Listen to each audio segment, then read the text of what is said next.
Hey everyone, and welcome to RUBIN'S Mind Lab, where we break down the latest research into what it really means.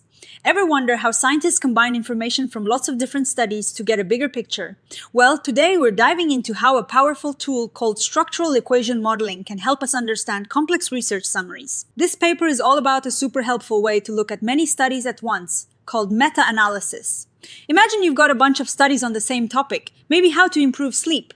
Trying to understand all of them can be tricky, right? Meta-analysis helps us pull all that information together to see a clearer, more general result.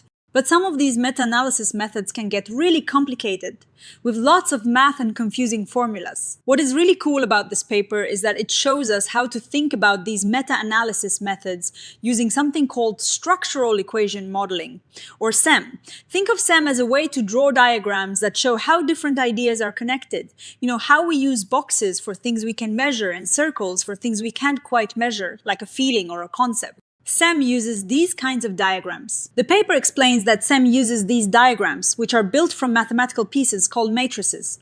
Don't worry too much about the matrices themselves, but understanding that SEM can represent complex relationships visually and mathematically is key. It is like having a blueprint for your research. They start by explaining some basic meta-analysis models like the fixed effect model. This is like assuming every study is measuring the exact same true effect. If you have a bunch of studies on, say, the effectiveness of a new teaching method, a fixed effect model would assume they're all aiming for the same perfect outcome. Then they move to the random effects model. This one's a bit more realistic. It acknowledges that studies, even on the same topic, won't all get exactly the same result. There are always small differences, or what they call heterogeneity, because of different people involved, slightly different ways of doing things, or just plain luck. This model says there is an average effect, but each study's result also has its own little random variation around that average. Things get even more interesting with models like the multiplicative error model.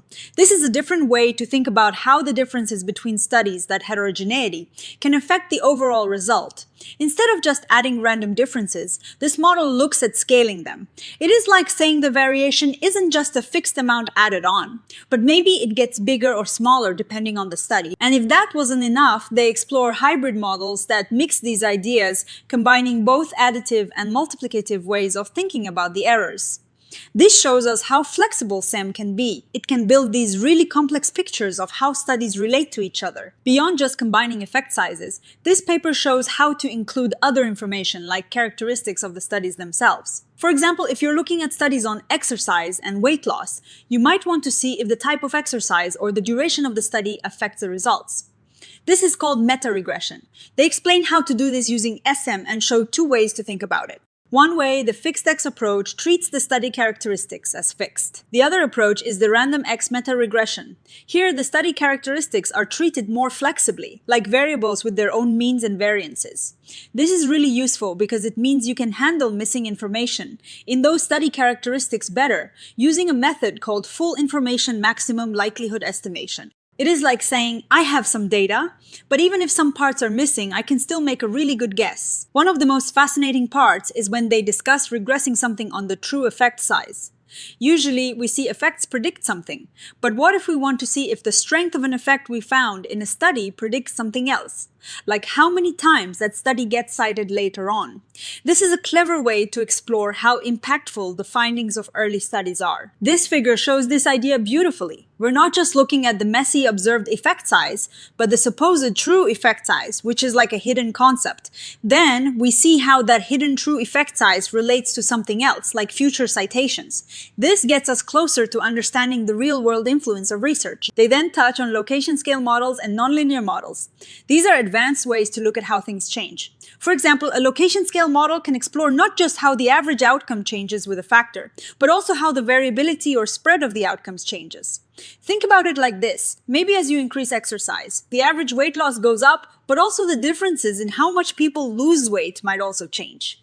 This level of detail is incredibly powerful. This part is super important if a study gives you more than one number to work with. For instance, imagine a study testing a drug. It might measure how much the drug lowers blood pressure and how much it lowers cholesterol.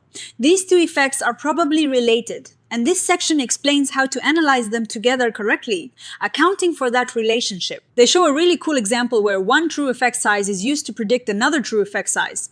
This is like saying, does the immediate impact of a treatment predict its long-term impact? It helps us understand how effects evolve over time or across different contexts. So, what is the big takeaway? This paper essentially says that by using structural equation modeling, we can take all sorts of complex meta-analysis ideas, visualize them, and analyze them in a really flexible way. It's like having a Swiss Army knife for combining research. You can build custom models that might not exist in standard software yet. Now, even the best tools have limits. They point out that they focus mainly on one way to get the answers, called full information maximum likelihood estimation. While this is great for handling missing data, there are other methods that meta-analysts use that aren't as easily built into this SEM approach. Also, when you have a small number of studies, the way they test if things are significant might be a bit different from what other meta-analysis tools do. They suggest you might need to do a little extra work to compare results if you're using just a few studies. The authors also mention that handling non-independent effect sizes, like when you have many measures from the same person or group within a study, can sometimes be tricky in this framework, especially if you have multiple such measures from the same study. They see a lot of room for future research to make this even better. Ultimately, what this paper is telling us is that SEM is a fantastic way to learn about and do meta-analysis, especially for people who like to visualize relationships or want to build their own unique models. It's a powerful way to combine knowledge and uncover deeper insights from the vast amount of research out there. It gives researchers the freedom to explore really specific questions that might not fit neatly into prepackaged software. So, what is my take on this? I think it's brilliant how they're bridging the gap between complex statistical methods and making them understandable. The ability to draw out the models visually is a massive win for clarity. The trade-off seems to be that if you're not using SEM regularly, there is a learning curve, but the payoff is huge for those who need to build custom models or truly understand the assumptions behind their meta-analysis. The most exciting part is that this opens the door for researchers to test really novel ideas. Imagine you have a hunch about how 3 different factors interact to influence an outcome, and you've gathered studies on all of them. SEM lets you build that exact model, test it, and see if your hunch holds up across the existing evidence. It's not just about finding an average effect, it's about understanding the whole system of relationships. For future research, I'd love to see even more user-friendly ways to implement these advanced models, perhaps with more built-in options for different estimation methods, especially for those smaller studies where things can get a bit more uncertain. Also, making it even easier to handle complex dependencies between effect sizes would be a game changer. What do you think? Has this given you a new perspective on how research is synthesized? Let me know your thoughts in the comments below. And if you found this breakdown helpful, please hit that like button, subscribe to RUBIN'S Mind Lab for more science explained, and ring that notification bell so you don't miss our next exploration. Thanks for watching, and I'll see you in the next video.